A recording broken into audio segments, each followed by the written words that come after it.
Alô, alô, como vai você que está aí na escuta?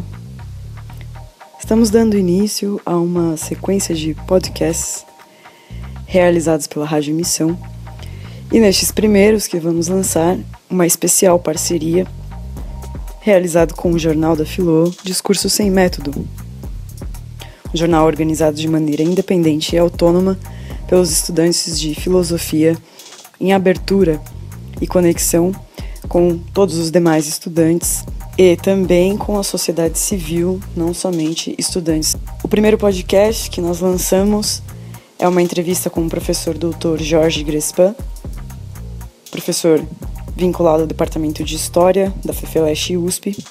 Neste podcast, o intuito é fazer algumas análises institucionais a respeito da USP e seus modelos de governança.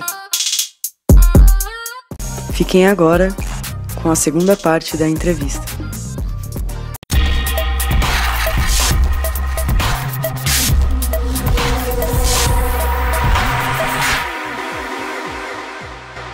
Parece que é ao mesmo momento que você tem essa intensificação dessa forma instrumental de domínio da vida e que vai se expressar na crise, né, como a saída do empreendedorismo de si, né, de você fazer a tua vida um próprio negócio e racionalizar a sua vida como se fosse uma empresa. Você tem uma disseminação dos pontos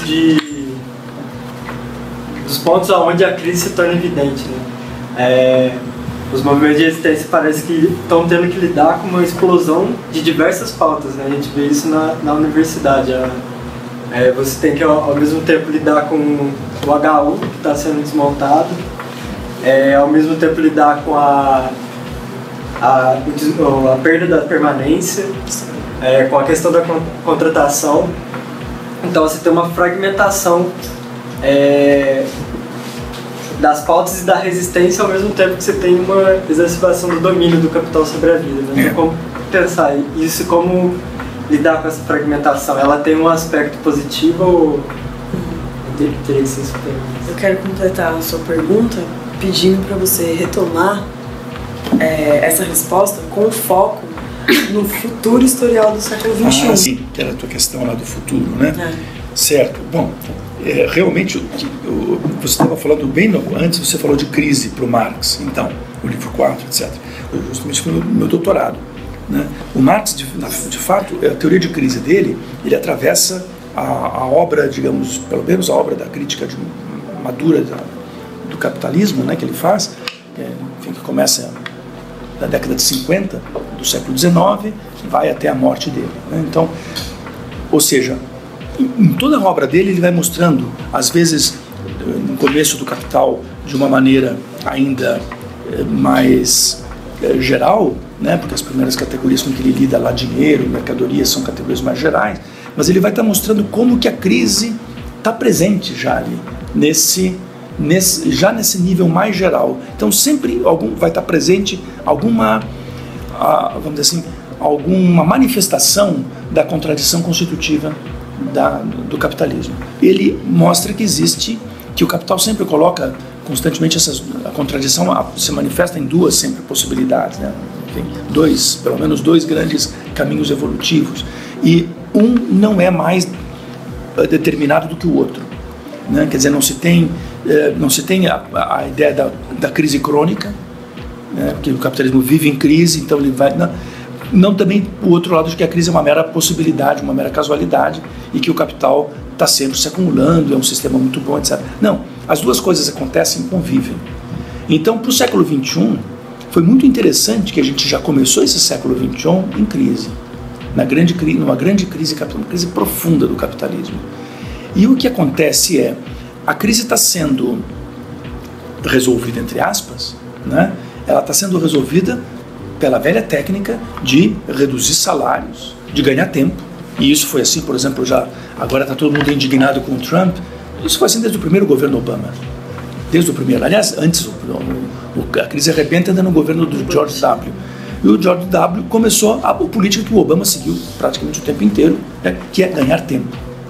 Ganhar tempo e, claro, exportar a crise para os países.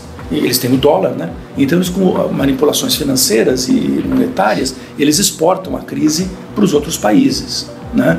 Então, o que acontece? O que nós temos aqui? Que cenário a gente tem aqui? Temos 2 cenários, né?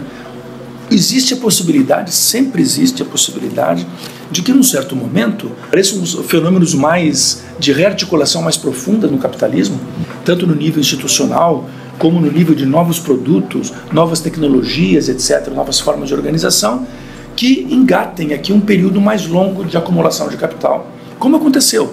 Quer dizer, a gente tinha, na década de 30 do século XX, parecia que estava tudo perdido. E aí, inclusive, parece que a solução era nazifascismo, né? Ou nazifascismo ou comunismo. Esse era um embate nos anos 30. E, de repente, depois da Segunda Guerra Mundial, com tudo o que aconteceu na guerra, o capitalismo encontra uma saída que dura aí uns 30 anos. Mas, de novo, nos anos 70, voltam a aparecer os problemas mais profundos. Ele vai lidando com esses problemas mal e porcamente no fim do século XX, até que eles explodem de maneira clara no século XXI. Já que eu falei do Lenin, um pouco essa coisa do Lenin, ou seja, se nós não fizermos alguma coisa aproveitando a crise que está aí, pode muito bem ser que o capitalismo se reorganize. Vou citar um outro cara, eu acho que bacana, que eu gosto, que é o Walter Benjamin, nas teses sobre a história, que ele dizia: nada fez mais mal para a classe operária do que imaginar que ela nadava a favor da correnteza. Ou seja, é só deixar a história levar.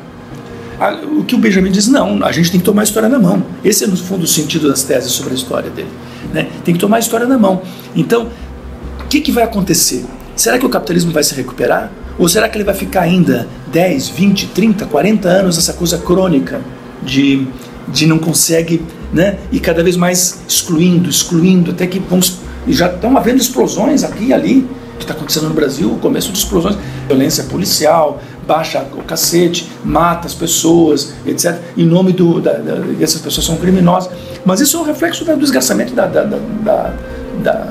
das condições sociais pela crise capitalista, né? E isso vai acontecer bastante. Qual vai ser a perspectiva de futuro? Ou o capitalismo se recupera, ou os movimentos sociais impedem essa recuperação, né? Se antecipam a essa recuperação, que não necessariamente também vai acontecer, pode ser que não aconteça, que o capitalismo vai ficando assim nesse estertor durante décadas. Então, e de qualquer maneira os movimentos sociais consigam impor mudanças realmente estruturais e profundas no sistema. Mas aí como que a crítica à razão instrumental entra nesse cenário, nessas 2 possibilidades que você está colocando como Mas eu acho que vocês já sabem disso. Quer dizer, a crítica da razão instrumental justamente é isso, é recuperar uma determinação, uma razão que seja realmente crítica, e não uma razão que seja instrumental. E sim que a razão tem que aparecer como elemento fundamental da crítica, e não do conformismo ou do fazer, de um fazer técnico, que é diferente de um fazer político, né? Eu fico pensando assim que existe uma relação entre a história e o corpo, né? A história e a imaginação. E as revoluções moleculares, que estou falando de Fetch-Guattari, as relações entre as potências do corpo, as forças de insurreição e essa macropolítica, né? Que existe, estava assistindo umas aulas da Suri Ronick, também falando isso, que a macropolítica vai estar ligada exatamente numa demanda, mas a micropolítica ela está relacionada ao desmanche da cena. Você desmancha uma cena de poder. Não é exatamente uma troca, ela passa por um outro lugar. E existe uma revolução que os sujeitos também estão passando nos valores.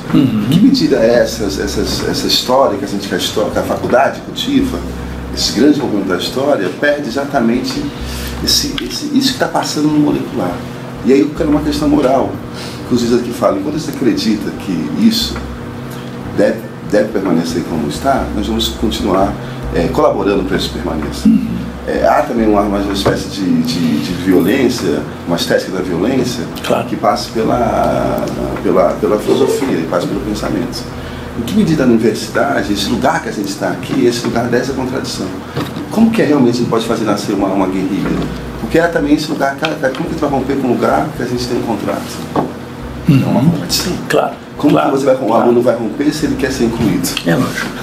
Com qual ele tem um contrato. Como se dá, então, essa prática da liberdade do pensamento radical para desfazer esses alianças de poder que tem nos nossos corpos? Claro. Como você vê? Então, eu não tenho fórmula para isso, mas acho que o ponto todo que você colocou é esse. É isso. É preciso abrir esses espaços micro. Exatamente isso. Espaços micro e um pouco a tua questão da fragmentação, ou seja, as pautas micro, elas, vamos dizer assim, em primeiro lugar, na minha opinião, elas são fundamentais, mas em segundo lugar elas não estão em contradição com uma pauta macro, né? E é porque justamente essa coisa holística, ou seja... As macros, elas roubam as micros, em função das macros. Não sei o que ele está pensando, então, o que você está pensando em uma pauta macro? Por exemplo, como funciona um centro acadêmico? É como se fosse um operário na fábrica, um grande tempo disponível para a própria estrutura. Então, como você vai criar novas questões micropolíticas se as questões já estão prontas, né? Por exemplo, você acaba atendendo a macro questões e escapa de uma crítica do cotidiano. Influencia a micropolítica. Falta o micro sempre está inserido no mapa. Mas então, por isso eu disse, pois é, que essas pautas são fragmentadas, digamos assim, são também elas próprias importantes, cada uma delas. Claro. Né? E aí, inclusive, porque como você falou, é daí que tem o espaço, digamos, da criatividade. É aí que talvez surja uma ideia interessante de uma nova prática, inclusive para a macropolítica, né? Nesse fazer pequeno. Então aí eu acho que esse que é uma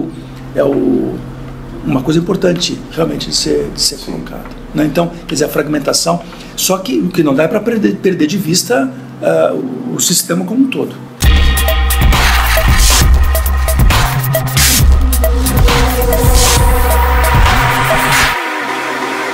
Para encerrando, certo. Qual o papel a teoria tem assumido e qual é o seu papel? Uma provocação interessante isso. O que não se pode fazer, o que a gente deve tentar não fazer, porque, como você falou, a gente tem um contrato. Então, por exemplo, eu sou professor aqui, eu tenho um contrato mesmo, né? E além de um contrato simplesmente aqui, eu estou inserido numa prática de ensino, de pesquisa, tem coisas que vêm de cima, de Brasília, é muito visível. Tudo bem, eu nunca sou petista, não, mas que de fato a coisa piorou no CNPq e na CAPES depois que a Dilma caiu, a coisa piorou mesmo. Falta de grana, o discurso da crise, né, em termos de direcionamento das pesquisas, o que é interessante, o que não é interessante pesquisar, os temas que são interessantes. Então, em nome da falta de grana, de novo, claro, a crise como pretexto... E aliado à razão instrumental. Claro, isso mesmo. Em nome da falta de grana, você tem um direcionamento ideológico das pesquisas. Ou então critérios, por exemplo, para avaliação dos cursos de pós-graduação. Um caso concreto, o curso de pós-graduação de História Econômica, que a gente tem aqui, foi o primeiro curso de História Econômica do Brasil, né, que foi fundado acho que nos anos 60 ainda. O curso agora ganhou uma nota baixa, foi rebaixado pela CAPES, pela avaliação CAPES, em função de um monte de detalhezinhos bobos, porque eles enfiaram critérios de produtividade. Um deles eles querem saber, é a velha pauta, né? É uma pauta que a Folha de São Paulo trouxe, sempre o arauto do liberalismo, vamos dizer assim, vamos falar dessa maneira. A Folha de São Paulo trouxe essa pauta em 1988. Então, em 88, eles conseguiram surrupiar ou vazaram, né, da reitoria uma lista de professores que nos últimos 2, 3 anos estavam... O que eles tinham publicado? Como para os jornalistas que estão publicando todo dia, isso é a única coisa que existe, a publicação. Então, eles pegaram aquela lista e botaram ali como sendo o critério de produtividade. Então, aspectos qualitativos, do tipo, bom, o que o cara está publicando, ou outras formas de pesquisa, de trabalho, de orientação de seminários, de pós-graduação, etc. Tudo isso foi deixado de lado. Ficou só aquilo. Hoje em dia, 30 anos depois, isso está de fato pegando e predominando. Então, essas avaliações pegam muito da quantidade de textos que o cara publica. E se o cara publica em revistas consideradas melhores ou piores. Em função disso, a História Econômica ganhou uma nota mais baixa. O programa está em vias de, ou pelo menos passando por uma crise séria e ameaçado de desaparecer. Então, existe esse tipo de coisa, de contrato existe, é uma pressão real, né? E aí, reuniões do conselho do departamento do programa, mas nós temos então que publicar mais, nós temos que publicar agora só em revistas que estão... Triplica a produção. Isso, triplica a produção. Então então vou fazer aquela coisa, ou então o cara faz aquele velho truque, ele muda o título dos artigos, umas palavras lá e publica o artigo igual. Mas na ciência... Nós estamos contratados dele. Pois é. Mas, por exemplo, isso que a gente está fazendo aqui é totalmente fora. É totalmente fora. Totalmente fora do contrato. Isso. Isso não impede, entendeu? O contrato não impede que a gente se sente aqui e queira pautar também. Não, é claro, mas na verdade é um problema sério. Isso, então... Não é isso, não é um probleminha só. Não é isso, porque claro. E uma aí... crise moral vai nascer de onde? Claro. Pode pegar Nietzsche. Uma crise moral vai ser quando a gente se mata o nosso Deus. Se mata um valor que existia e foi tendo que transvalorizar o valor. Isso. E é um trabalho... Só que isso tem que ser, mas é um trabalho revolucionário, porque de repente a gente está sendo chamado a fazer esse trabalho rapidamente, de uma hora para outra, dado a gravidade que as coisas chegaram agora. Por isso a ocupação é uma tecnologia que suspende a forma de organização. Quando você ocupação FUNAT, quando você adentra nela, por exemplo, a gente fez a ocupação, ficou lá 4 meses. O diretor não tinha mais a função coletiva, tinha que discutir com a gente. O de segurança não podia mais impedir que as pessoas tocassem no piano, as pessoas tinham que tocar no piano. Então a ocupação, ela cria uma espécie de poder constituinte, em que todas aquelas normas podem ser discutidas com uma liberdade mesmo das falas que estão compondo aqueles novos documentos e formas que podem, discursos que podem emergir como formas de política pública, novas lógicas de gestão. Então acho que a ocupação é um instrumento dos mais fortes para você suspender a repetição cotidiana da instituição e falar, olha, a aula pode ser feita, a Sandrine pode ter acesso às aulas. Quando teve a primeira ocupação em 2005, eu me lembro que foi lá para não deixar, para o pessoal não dizer que era um bando de vagabundos. Não, alguns professores, inclusive eu também me prontifiquei, junto com os estudantes, organizaram cursos que aconteciam na sala do Conselho Universitário. E eu me lembro que eu dei aula na sala do Conselho Universitário, né, porque era isso. Então, estamos estudando, estamos discutindo, estamos ainda pesquisando, etc. Tá? Só que num outro espaço, né, isso, uma outra configuração, isso mesmo. Então a minha pergunta vai muito nesse sentido, e tentando, ainda pensando no século XXI e como que a crise é a crise provocada pela razão instrumental, qual seria então a prática? Quais são as práticas que fogem da razão instrumental? E aí você poderia, se você quisesse, colocar como uma prática dos historiadores, ou você pode também colocar como uma prática para a universidade ou uma prática para a comunidade. Basicamente a questão da crítica, né? Porque enfim, quando o Horkheimer e o Adorno pensaram, o Horkheimer pensou esse par aqui, né, razão instrumental, ele pensou o contraposto disso. Então, o Horkheimer digamos, o cara que pensou primeiro isso, porque ele era mais velho. Agora, o que é uma teoria crítica? Né? E como é que se faz a prática de uma teoria crítica? Aí que se abrem todos os espaços micro e ao mesmo tempo criativos para pensar isso. Né? É claro que, no fundo, a prática de uma teoria crítica pode se dar de muitas formas diferentes. O que digamos, a razão crítica faz é recuperar, vamos dizer assim, essa dimensão de submeter tudo ao critério da razão, ou seja, não ter respeito por nenhuma autoridade. No fundo é uma pauta do iluminismo, mas se a gente for pensar, é isso, é uma pauta radical, que nunca foi posta em prática radicalmente, mas a pauta do iluminismo é o famoso ousa saber lá que o Kant falava, né? Significa, a crítica tem direito de submeter tudo ao seu escrutínio, né? Ou seja, não existe nenhuma autoridade, por mais sagrada que seja, que não esteja submetida à crítica. Ou seja, o que é a crítica? A manifestação, o encontro, a indicação do elemento negativo.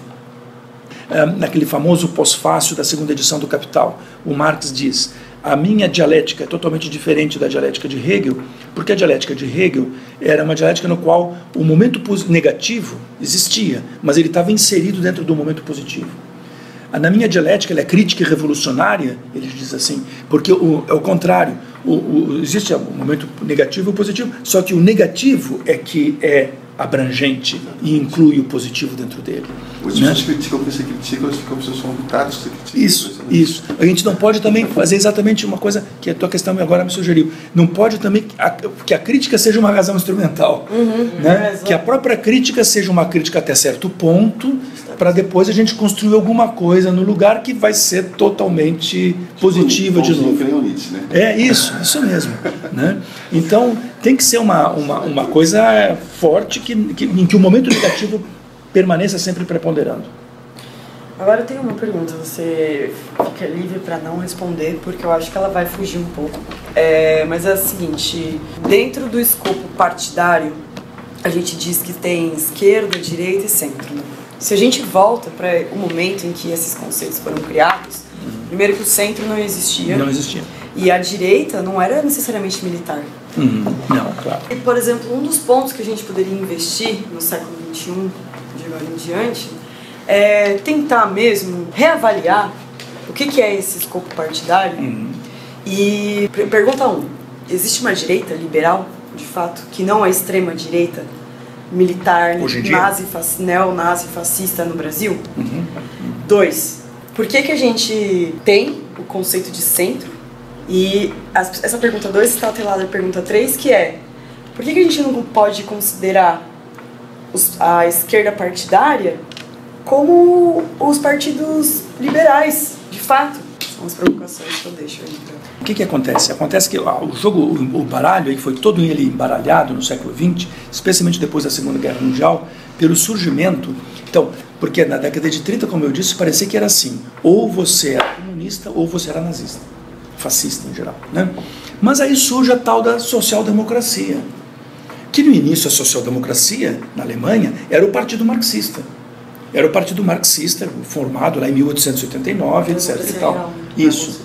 Na Rússia também. E na Rússia, na Inglaterra, todos os partes, a Segunda Internacional justamente foi refundada, né, a primeira, né, a Segunda Internacional foi fundada em 1889 pelos partidos social-democratas. Então, justamente, ele era um democrata, mas eles introduziam a pauta social. E eles eram partidos revolucionários, porque eles seguiam lá a coisa do Marx e do Engels, revolucionários. Só que eles também começaram pela via eleitoral, a eleger alguns deputados, etc., só para garantir, né? Mas eles não queriam fazer a mudança profunda do capitalismo por dentro do parlamento, né? Era só para garantir, digamos, que eles não seriam postos na ilegalidade de novo, aquela coisa toda. Só que com o tempo, isso antes da Primeira Guerra Mundial, esses partidos começaram a apostar cada vez mais na via eleitoral. Você vê, século XXI, a gente, em grande parte, está ainda nesse negócio, né? Quer dizer, em vez de fazer a ação direta, as pessoas estão gostando da via eleitoral. Então, começou a tal da via eleitoral, lá antes da Primeira Guerra Mundial. E aí, então, bom, depois da guerra, acabou. Aí surgiu, claro, com a Revolução Russa, surge um partido revolucionário na Alemanha, que era os partidos espartaquistas, lá da Rosa Luxemburgo, etc. E tal. E aí o social-democrata vira um partido, digamos, liberal, com uma pauta reformista. Então, em vez de falar esquerda, né, a gente tem basicamente o seguinte: o que a gente chama muitas vezes de centro, né, que não é nem de direita nem de esquerda, entre aspas, na verdade é de direita. Ou é de esquerda, quem sabe? Ou seja, é o pessoal que quer reformar. A gente tem, no fundo, então, o pessoal, três posições. Pessoal não. Pode ser. Acho que grande parte, sim, das alas, tá ficando, tem uma... das alas do PSOL, acho que em grande parte tem isso. Como o PT. O PT nos anos 80 tinha grupos revolucionários lá dentro, mas que nunca tiveram grande espaço, e aí quando perceberam isso, caíram fora. Né? Mas bem no começo, toda a esquerda que não era do partidão, né, que não era PCB nem PCdoB, acabou entrando no PT. E ficou um tempo e depois caiu fora. Né? Então, então, os três, vamos falar mais de direita e esquerda, vou falar assim: o pessoal que acha que o capitalismo está aí, é ótimo. É ótimo. E que são os caras que pensam, bom, se você não consegue o teu lugar ao sol, é porque você é incompetente. Né? Porque as oportunidades são mais ou menos dadas para todo mundo. Então os bons, os winners, eles vencem e os losers perdem. Né? É uma coisa assim. Tem o pessoal que tem um pouquinho de sensibilidade social, que acha triste que tem ação remo aqui e vê e tal, e aí propõe algumas reformas dentro do sistema. Então, não, vamos ocupar o poder tal como o poder está constituído, com as instituições tal como elas estão aí, né? E vamos tentar minimizar, diminuir essas agruras, etc. E tal. E tem o pessoal que diz que não dá. Toda vez que foi tentado isso, o que foi feito foi tão pouquinho, e foi de uma maneira, inclusive, tão superficial, que em seguida, quando, vamos dizer assim, a direita radical, sei lá, né, volta ao poder, destrói isso num instante. Então, 10 anos, então, criando, subindo o salário mínimo e fazendo nhenhenhé, e de repente, em um ano, tudo jogado na lata do lixo. Por quê? Porque era superficial. Porque foi feita uma mudança, digamos, entrou um pouco pela via do crédito, das coisas assistencialistas, né? Uma mudança no perfil de renda, sem haver mudança no perfil de propriedade. Ao contrário, a propriedade se concentrou ainda mais. Sempre a mudança cultural. E também, exatamente, isso. Ao contrário, a gente percebe que estava tudo dormitando. Assim, de onde apareceu tanta gente votando no Bolsonaro, extrema-direita, de onde apareceu? Sempre existiram. Só que eles estavam meio quietos, porque como não tinha uma crise econômica, estava todo mundo podendo pegar um pouquinho, uns mais, uns menos, mas tinha para todo mundo. E, portanto, o pessoal estava meio quieto. Mas essa direita sempre teve aí. Foi a direita que apoiou a ditadura militar o tempo inteiro. Foi a direita que apoiou o neoliberalismo do Fernando Henrique.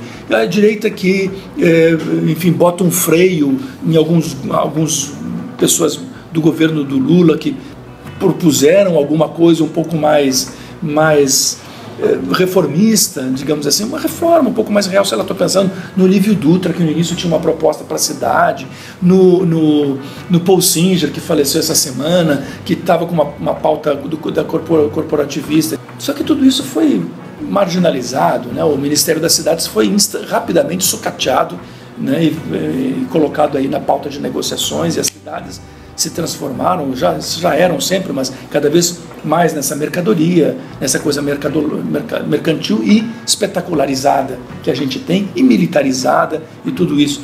Então, claro, é isso. Então, então esse pessoal que diz que, bom, não, tem que fazer uma reforma, uma mudança radical, não é uma reforma, tem que fazer uma mudança radical, a parede está podre, está rachada. Não adianta você dar uma lixada e passar uma mão de tinta, porque por dentro ela está rachada e vai cair. Mas no sentido que eu acho que existe muito conhecimento na universidade, que ele está você tem toda a razão. Assim, é um caminho de fazer emergir uma espécie de inconsciente desses saberes em uma superfície social. Tem toda a razão. É um ativismo colonizado por um tipo de forma de trabalhar. É verdade. Herdeira desse tipo. Então, assim, qual é o papel, acho que, do intelectual nosso nesse processo? É fazer também... Você tem razão. E você vê, Pedro, como tem tanto intelectual, de esquerda, etc., mas que no fundo tem uma fascinação pelo poder. Ou eles mesmos assumem, ou então quando algum amigo poderoso assume, né, o cara fica, o fulano... Vou aproveitar que eu estou aqui como historiador para dizer que existe um equívoco grandíssimo de colocar as movimentações de 2013 como um estopim para a direita sair para a rua também depois, né? Para o crescimento, assim, né? E vamos falar isso também do movimento contra a Copa, né? Agora, eu acho que o equívoco é grande porque isso acontece, na verdade, tudo que está ali em 2013 vai até a Copa e a direita fascista, que eu não vou chamar de liberal, não, claro, sim. Se apropria disso, vem desde 2002, quando a gente quis barrar a ALCA. Então, essas pautas estão desde 2002. Claro. Desde 2002 a gente está dizendo que isso acontece, que não dá para ficar só numa via reformista, não. Chega em 2012, tem a Cúpula dos Povos, a Rio+20, no Rio de Janeiro. A Dilma com tudo lá na mão para vetar a reforma do Código Florestal. Aprova. Isso. Então, como é que vai dizer que é culpa de 2013? Claro, que a culpa é dos movimentos contra a Copa? A comadre disse para ela que não dava para fazer isso, né? A comadre Cátia Abreu. Quer dizer, ela era comadre de uma pessoa do agronegócio. Né? E ela, o agronegócio que começou na ditadura militar e se expandiu muito depois do governo do Fernando Henrique e se consolidou no governo Lula e Dilma. Né? Se consolidou a ponto de hoje em dia ser uma das coisas mais complicadas, uma das coisas. Né? É isso. Se a gente for analisar, de 2002 e Friboi e tudo isso. De 2002 até meados de 2015, porque eu conto, já estou falando de século XXI, então eu vou contar inclusive os movimentos secundaristas. A pauta de 2002 a 2015 é anticapitalista. Claro. E a esquerda nunca aceitou isso. Isso, porque a esquerda achava... A esquerda partidária. Isso, porque a esquerda achava que estando no poder, né? Ela poderia ir fazendo algumas... Calma, seus radicais. Tenham calma, a gente vai chegar lá, mas devagarinho. Não sei, devagarinho ele tá aí. Aí quando eu vejo o Lula, deixa pra lá. A questão da existência, desse avanço. Não, a gente pode marcar em um lugar mais gostoso, tomar uma cervejinha, batendo papo, sem gravador e nada. Eu não sei, eu vi o Mar falando que o erro do Lula não foi se entregar. Se ele não se tivesse entregado, ele ia criar um fato político. Ia ter que fazer toda uma... Quer dizer, esse momento em que ela tem que radicalizar, ela também recua. É isso, você percebe. Até acontece isso. Você percebe. Aí o pessoal está falando, né? Tipo, pois é, o Jango fugiu, o Lula se entregou. Né? Tipo, foi quando o Brizola rompeu com o Lula, né? Tipo, cara, você não tem que fugir. Porque, como é que, né? Mas acima de tudo, o pior é que se a população que estava lá querendo fazer a hashtag Comuna de São Bernardo fosse fazer, os bate-pau ia... Esse que é o maior problema. Claro que o Lula quer assinar a sua declaração de morte revolucionária, assina, mas não ficar impedindo a revolução dos outros. Mas esse ele assinou que ele morreu revolucionariamente. Ele é um mártir. Ele é um mártir. Na verdade, ele morreu revolucionariamente.